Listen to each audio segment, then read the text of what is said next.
Episode 1 A Great Problem Goes West. The London and North Eastern Railway was one of the so-called Big Four companies, formed during the 1923 Grouping Act in Britain. In this form with engines from the Northeastern region and Great Northern Railways, it lasted a mere 25 years, but left an everlasting impression of luxury, prestige, and speed. 40 years after the end of British mainline steam, these are the stories they tell. This is Alan. He is a large, blue express engine, namely an A1 Pacific. Alan lives at a big yard with many other engines of both his class and others.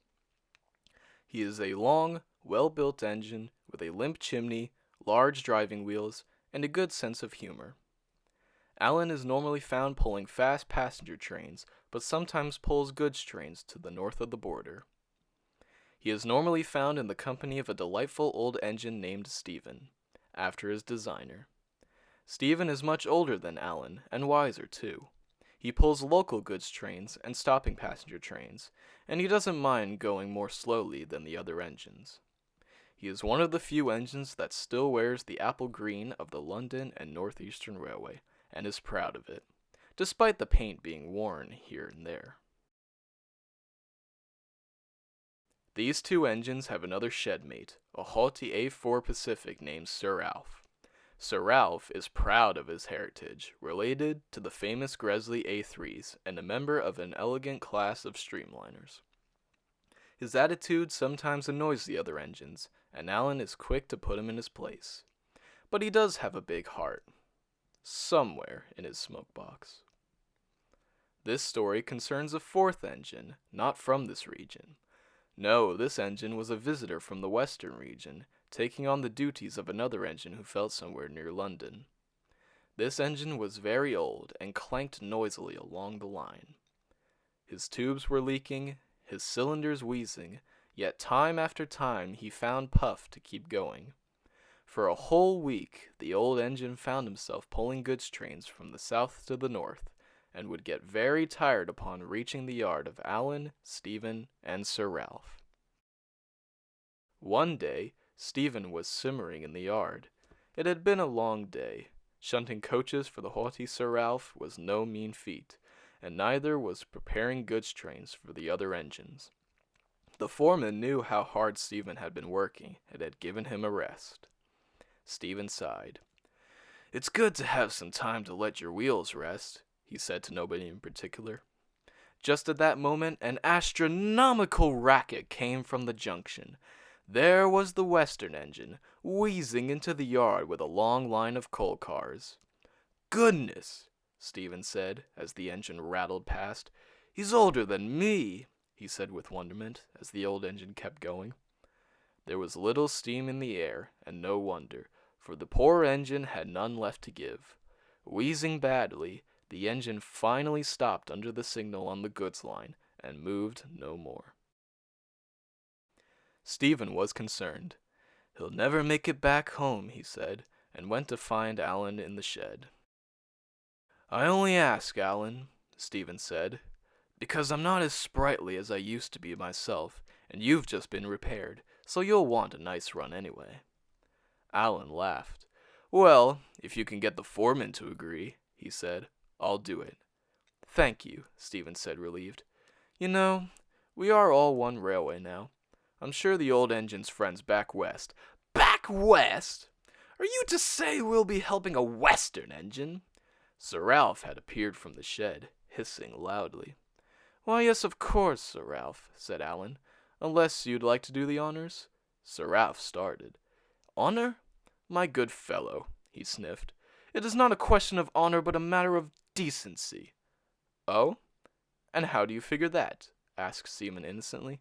"Stephen, my good engine, we are Eastern region engines. It has always been like this. Why, in the days of the London Northeastern Railway, we raced the engines of the Great Western quite frequently. We were always striving to be the best, and of course, we were." Alan laughed. "The best? More like the clumsiest," he said. "Who managed to break all the fine china on his train last week?" Sir Ralph puffed angrily. "That," he said, "was not my fault. If signals change at a whim while you are at speed, Ah, yes, and you know all about that, said Alan, winking at Stephen. Well, of course, I am one of the fastest, if not the fastest engine in the world, Sir Ralph said grandly. Oh, good, then you could get our western friend here home, safely and quickly too. Heavens no, said Sir Ralph indignantly. I have my own trains to pull on the morrow, thank you. I'm going back into the shed for some oil, coal, and a good nap before my evening run. And with that, he disappeared back into the shed. Alan could only laugh. Puffed up in the smoke box he is, and no mistake. So, Stephen, where would I have to take him to? Well, only as far as London. There'll be another engine waiting there to take him back to his shed, Stephen said. Well, that would be a good long run to stretch my wheels. Do you like my new chimney? They fitted it after this overhaul, said Alan. But before Stephen could reply, the shed foreman had shouted out something to Alan's driver. Ah, there's your answer, Stephen, Alan said, letting off some steam. I'll see you this evening when I get back. And with that, Alan puffed out of the shed, across the points, and towards the junction, where the old engine lay waiting for him. Alan backed down onto the train. Right, don't worry, old-timer, Alan chortled. Hold on tight and keep your wheels free. We'll have you home in no time. Thank you, the old engine wheezed. I thought they were going to cut me up here and then. Nah, Alan said. You would have ruined the look of our junction, and besides, you're not in that bad nick. You should see some of our tank engines, always coated in dirt and rust. The signal arm lifted skywards, and Alan's driver applied his regulator. We're off! Come along, Alan called back to the coal cars, which muttered amongst themselves. Starting slowly, they were getting faster and faster. They pulled out of the junction and onto the main line. Soon they'd been switched to a branch line to allow faster traffic to pass them, and were making good time. Alan snorting in front, keeping the train moving. He felt slightly out of breath, but that was due to being stiff from the overhaul and not the weight of the train. They reached another station, where a worried-looking V2 engine stood waiting. Poop poop, whistled Alan as they sped past, and the V2 watched and replied with a feeble beep. Suddenly, there was a crack, and the western engine, dazed and confused, found himself derailed on a level crossing, and there was Alan, puffing further and further away. Wait, the western engine called. What about me? Alan suddenly found that the weight of the train was lifted. Huh, he thought, the old puffer's more steam than he's letting on, and so gradually got faster and faster as he steamed through the English countryside. Back at the level crossing, a permanent way gang had seen the derailment and were helping to put the western engine back on the rails. Luckily, only his two little wheels on the front had come off, so they had little trouble. But they had to contend with the angry cries of the road users, one red bus called Worcester, a blue butcher's van, and a green grocer's van with their old drivers. During the war, the butcher said to the bus driver, I had to help the Home Guard stop a runaway train. He was going to hit the King's train. Oh, and the Vicar Virgin ARPP person was on a handcart, following us for the break. So I says to Captain Menery, I says. Meanwhile, Alan had seen a distant signal at danger and began to slow down. Bother, he said, and we were going so well. He stopped under the signal and was surprised to see the signalman approach him. Hello, he said. Hello yourself, the signalman said suddenly. I haven't had any word on light engine moves. We're not light engine, Alan said, smirking. Where's your train, then? The signalman asked. Alan had a sudden feeling that he was going to the scrap heap. He grinned nervously. Behind us? The signalman merely stared at the blue engine. Invisible, is it? Alan, still smiling, remembered with a sinking feeling the moment where it had got all too easy a few miles back. Right, I'll stop traffic, the signalman said shortly. You better go back and find your train. Yes, sir, Alan said, and quickly backed away. At the crossing, the old butcher soldier was still nattering, but was finally drowned out in a chorus of cheers as Alan sheepishly backed into view.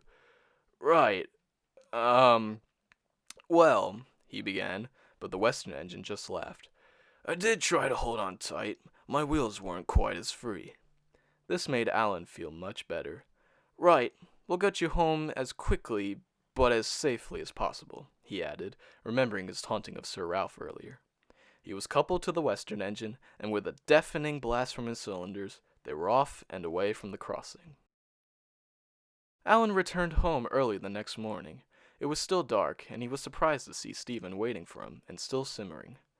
You needn't have waited all night for me, Alan laughed. I didn't. Sir Ralph was keeping us all up last night with his lecture on why Western engines are evil, Stephen retorted. I'm sticking my funnel out here to try to get some rest. Oh well, you can try now, yawned Alan. I've had enough for a few hours. Was our Western friend any hassle? Stephen asked. Alan smiled. No hassle at all, he said, thinking of the engine's kind words.